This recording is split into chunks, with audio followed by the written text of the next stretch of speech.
Hi అండి. ఈరోజైతే మనము మసాలా టీ ఎలా చేసుకోవాలో చూద్దాము. దానికోసం అయితే ముందుగా నేను దాల్చిన చెక్క, లవంగాలు, యాలకులు, మిరియాలు, ఆకు తీసుకున్నాను. దాంతోపాటు అల్లం, ఇది ఫ్లేవర్ కోసం అండి, బాగుంటుంది. చక్కెర, చాయ్ పత్తి. ఇప్పుడు ఇది ఎలా చేద్దామో చూద్దాము. ఇవ్వండి, ఇవైతే ముందుగా అయితే మనం మెత్తగా గ్రైండ్ చేసుకోవాలి. ఇలా మెత్తగా గ్రైండ్ చేసుకోవాలి. అవి నలిగిన తర్వాత ఇదిగోండి ఇలా అల్లం యాడ్ చేసుకోవాలి. ఇవన్నీ చూసిన విధంగా మెత్తగా గ్రైండ్ చేసుకోవాలి. ఇది గ్రైండ్ చేసుకున్న తర్వాత మనము బాగా వాటర్ మరిగేటప్పుడు దానిలో వేసుకోవాలి.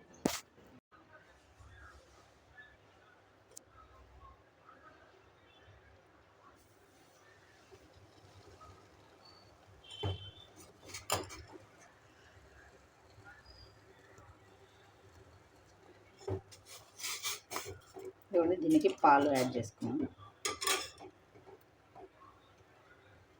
వీలైనంత వరకు ఎక్కువసేపు మరగబెట్టుకుంటే దానిలో ఉన్న ఫ్లేవర్ అంతా కాఫీలో, టీలోకి దిగుతుంది. ఇదిగోండి, మసాలా టీ అయితే రెడీ అయిపోయిందండి. నచ్చితే ఒక లైక్ చేయండి.